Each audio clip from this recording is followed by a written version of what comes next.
Um, you say that things might happen without any government involvement or direction to it.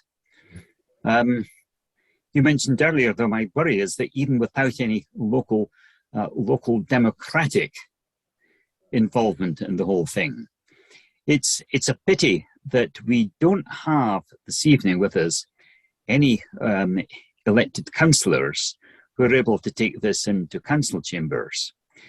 I'm going to say, however, I was a councillor in the final stages of Daventry district before we went to unitary, and throughout that period, it was simply put to us that this is something that was going to happen. Yes. Yes. We weren't going to be consulted, but the general drift of the advice was, we have got to go with this because this is where the money is going to be. And if you don't go with this, you will not be an area where you get government grants. Nothing's going to happen.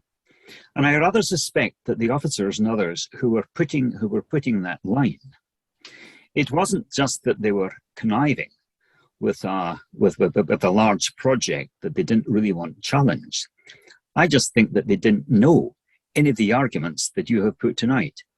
But I think we have got to look for ways in which we take these arguments forward. So I don't know if others now. I'm sure there must be loads of questions, but who would like to come in? Could I just make two comments on that, because that's very interesting what you say. It's the only game in town is a phrase that Bridget Smith of South Cambridgeshire used. She said, "Look, we've got so many infrastructure problems in South Cambridge that need to be funded," and she saw the Ox Comarque as the only game in town. And of course, the danger is that we see this in Oxford all the time. Every new government scheme involves more infrastructure than the scheme pays for. So you look for the next scheme to fund the infrastructure of the past scheme, and it becomes like a Ponzi scheme. You get to the end of the day, you've covered everything in concrete, and you still don't have the infrastructure. The problem, Ken, is that I imagine your local plans and my local plan in Oxfordshire up till the early 1930s, it's already supercharged by the promise of the Arc. We've already got 100,000 houses. We actually need maybe a quarter of those for growth, another quarter for business growth. We don't need half of those houses. And even more alarming is that all local authorities have been asked by the government to produce in Oxford's case, called the Spatial Plan 2050, the 2050 Spatial Plan, the local plan following on the present one. And that also has the Ox Comarque proposals baked in. So both current and future local plans have the Ox Comarque baked in. My worry is all across the 5 counties, and we have to unbake them in, because a lot of local authorities are saying, well, we might not have the Ox Comarque, but we want all those houses. West Oxford District Council, for example, said, well, the Ox Comarque might be folding, but we're going to build all those houses anyway. We don't need all those houses for natural growth or even for business growth. I think that's absolutely right, and I'm sure we'll go into talk about that. But I know that recently West Northants Council has added little bits into its spatial plans about for its housing allocation, saying that here is what we would normally have calculated, but here is an extra that we need to put on top. To make sure that that it happens. And of course, by the time that is done, by the time that the spatial plan is approved, whether or not there's an ARC, there is a green light for developers. Yes. Now, questions. I'm looking for my If I disappear, it's because my I've got a cable that's come out with my power supply. Yeah. Any questions? Sorry, I don't know if it's. Jonathan, is that Anita? Jonathan or? Yes, it's me. Yeah. I'm not a unitary councillor, but I am chair of a parish council, and we're sort of faced with these sort of planning issues all the time, and.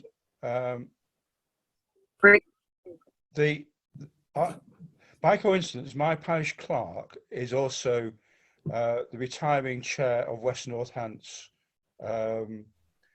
Unitary, who will be moving on to the strategic to look at strategic planning. But it sort of strikes me that this is a major area in which we should be campaigning, and I think we should be campaigning with other non-Tory parties as well, because I think this is something that would be of major interest across the board to people at all points. I mean, I think, if you happen to live in a sort of nice green village, you don't want all this development plonking on your doorstep. If you're looking for a first home, a home to size down to, you don't want massive 4 and 5 bedroom expensive houses being built. You don't want the sort of congestion. I mean, I think, and the Lib Dem victory in the by-election, I can't remember the name of the constituency, but you know the one I mean. Planning issues played a major role in that. Yes, they do.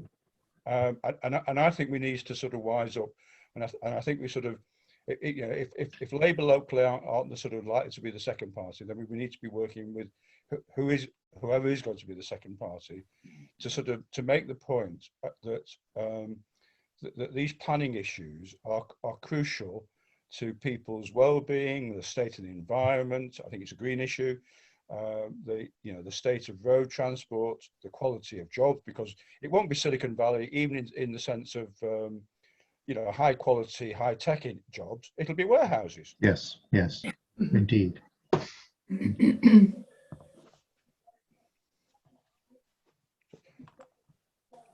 I think it's major. I think it's something that we should be having. I mean, Jonathan, look, I'm afraid parties of all stripes are guilty of this. So I can point to Labour, Lib Dem and Conservative councils across the Arc, each of whom support the Arc proposal. So if you deselect or de-elect, let's say, a Labour council in one area, the council that takes over, it seems to take on board the Oxcombe Arc proposal without too much challenging them. This happened in South Oxford District Council, something you may have been aware of. It was a Tory-dominated council.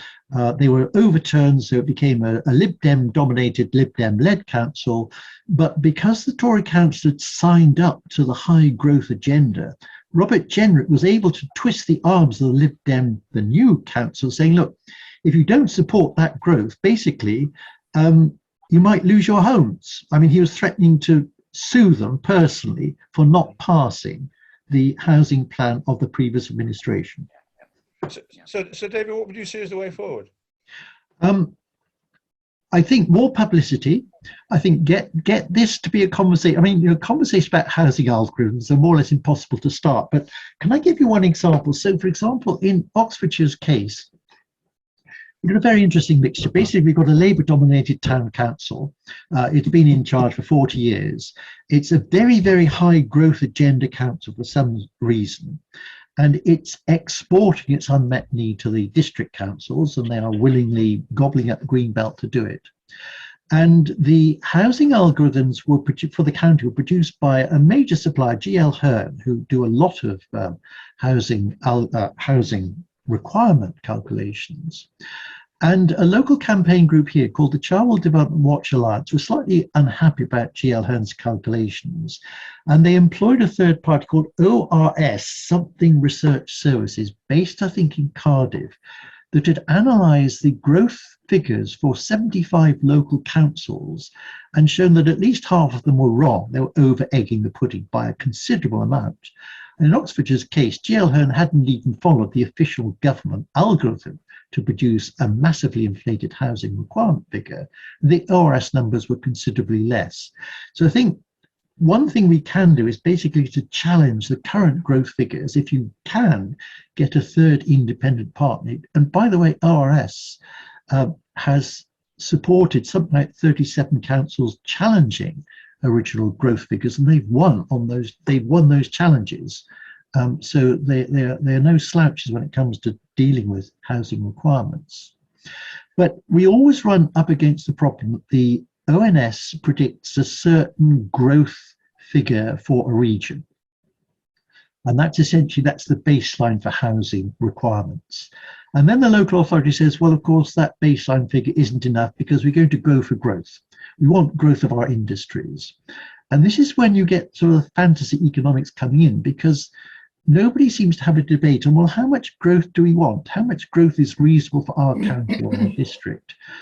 This is simply determined for us by those in charge without any public conversation. And this is the worrying thing.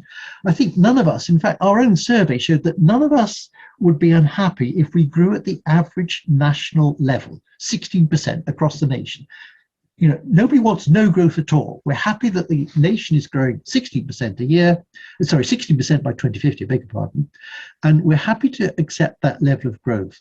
What we are all unhappy about is more than the average level of growth, because we feel we're taking too much of the pressure.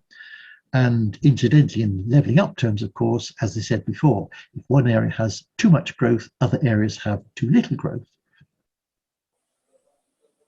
I think it's raising awareness, it's making it a topic of conversation, it's writing letters to newspapers, it's getting locally elected councillors, engaging with them to try to get them to think again. But I mean, you know, you have been local councillors. It's incredibly difficult to get a local council to change its mind. An individual councillor perhaps, but the entire council is, I think, very difficult.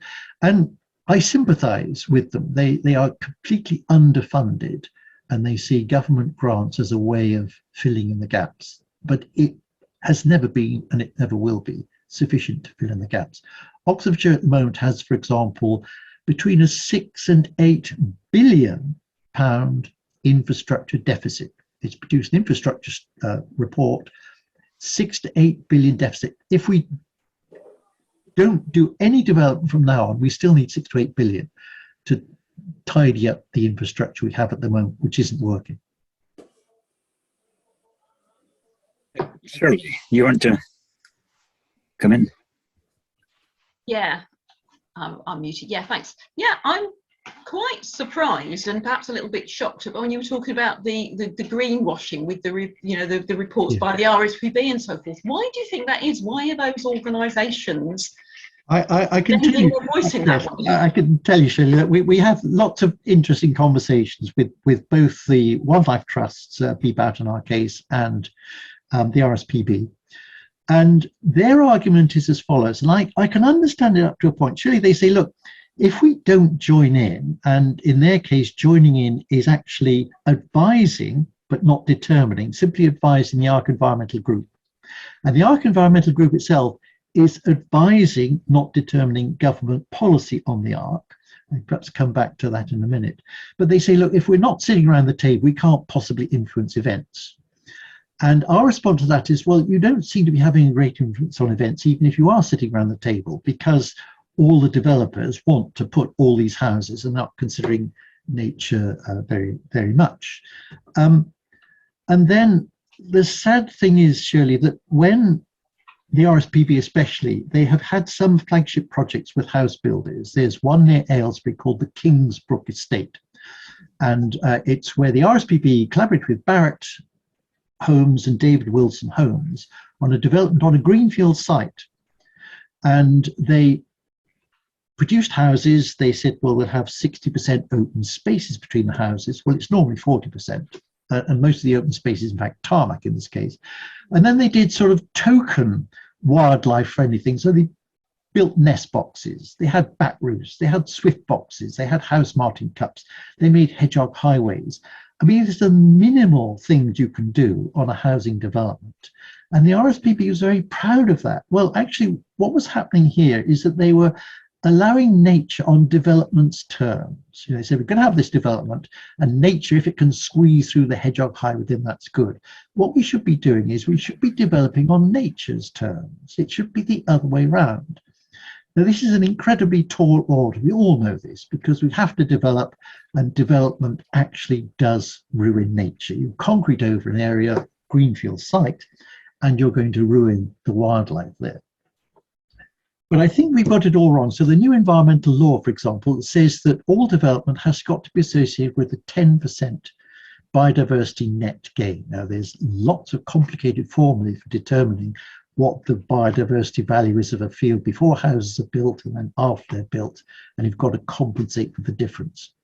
There's so many pitfalls in this assessment that I think we should abandon it altogether and simply say, look, every new house will take a certain amount away from the environment. If you have a capitation fee per house, let's say £3,000 per house, which isn't a great deal in the grand scheme of things, it turns out if you build 300,000 houses a year, the government target, you will end up with 900 million a year for wildlife. That is a considerable sum of money, and you would get it every year if you kept on building those houses. And I calculated, for example, if you had 900 million a year, which is close to the billion a year that John Lawton asked for, by the way, in Making Space for Nature a dozen years ago. If you had 900 million, you could actually purchase something like 20 or 30 NEP estates. You remember the NEP estate in the south where they, it was originally farmland and they couldn't make it profitable as farmland. So the owners decided to let it go for wildlife. And what is extraordinary is the wildlife came back onto the NEP estate with a vengeance. I mean, basically, if you leave nature, it will come back. It will come back. And they've got breeding cranes and goodness knows what they're now, only a dozen years later. It's a tremendous success story. Now, of course, we can't turn all our farmland into wildlife. So there's all this business of rewilding. But what I'm saying is that 900 million a year could buy us something like 30 NEP estates, the land area of 30 NEP estates a year. Now, if we did this strategically, we could actually develop very large areas for nature, and bigger units for nature are much better than a lot of small units for nature. So we could effectively, on the back of house building, we could save large chunks of nature, but they wouldn't be on building sites. They'd be quite a long way away from them. They have to be near cities because people need to enjoy nature, but they don't actually have to be on the building site. Many developers now are trying to offer biodiversity net gain on the site itself. They're saying, well, we're going to build so many houses, but that little green field on the end, we're going to call it a nature reserve. This will never be a nature reserve because you've got cats which will kill the birds, you've got dogs that will foul, you've got people that will trample the vegetation.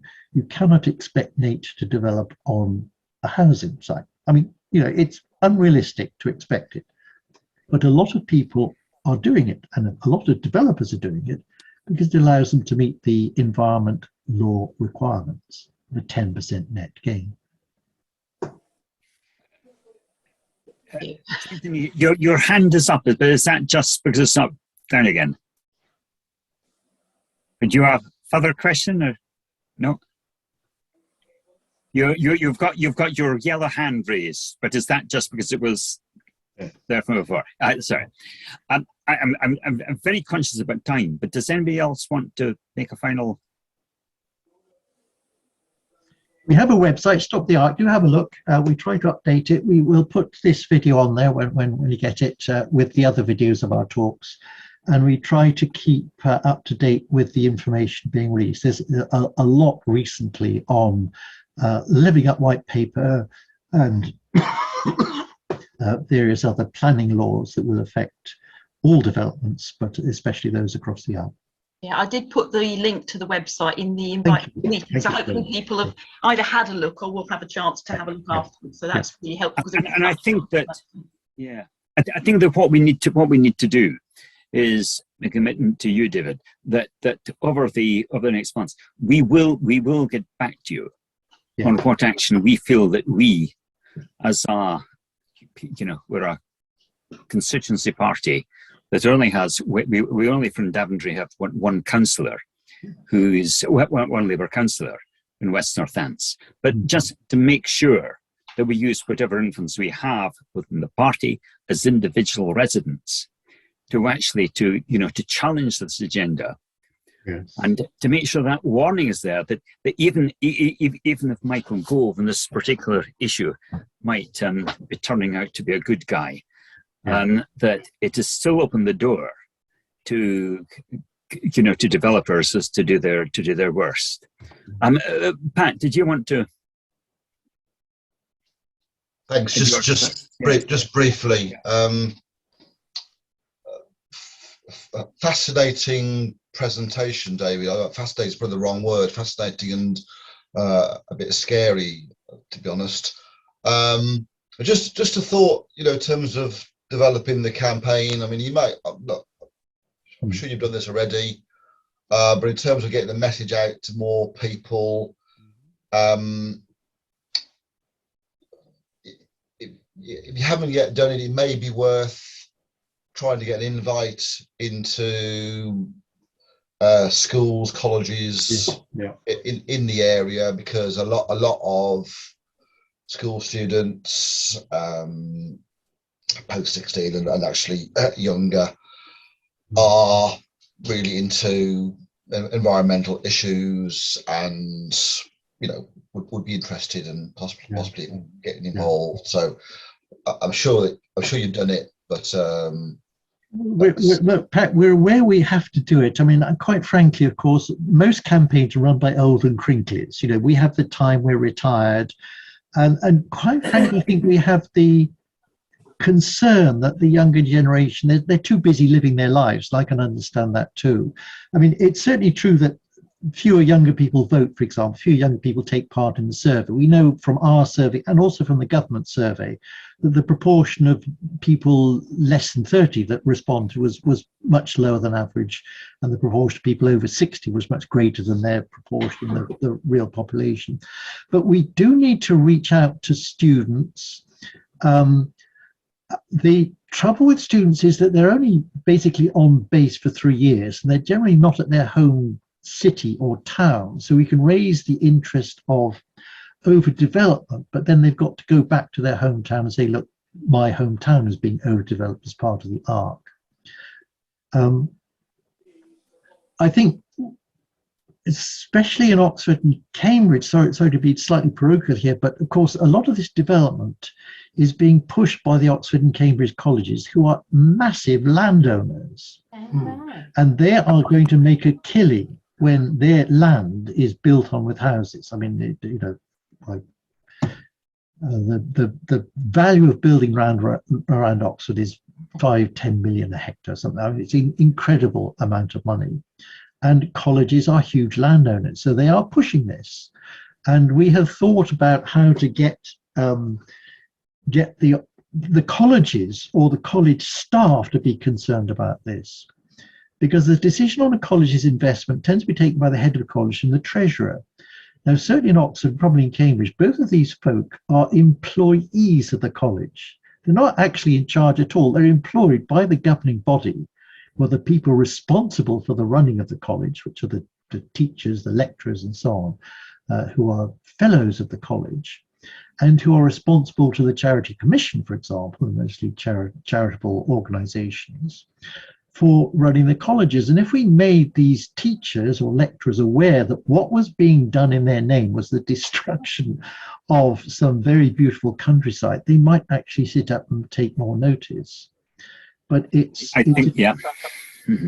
it's certainly something we know about in Daventry with our Christchurch College developments. Yeah, that's right. Chris or Sue, did you have something quickly? I'm conscious of time. Yes.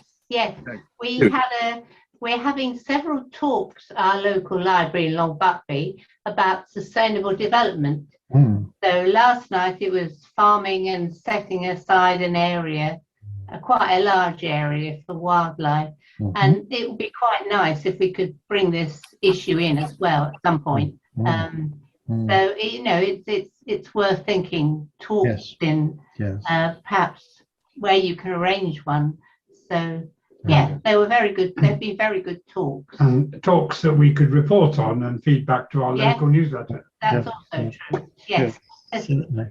I'd be very happy to give a talk. I mean, I taught as an ecologist. So I'm pretty interested in ecology, and there's a lot one can say about biodiversity net gain, the environment bill, basically, and what's right with it, what's wrong with it.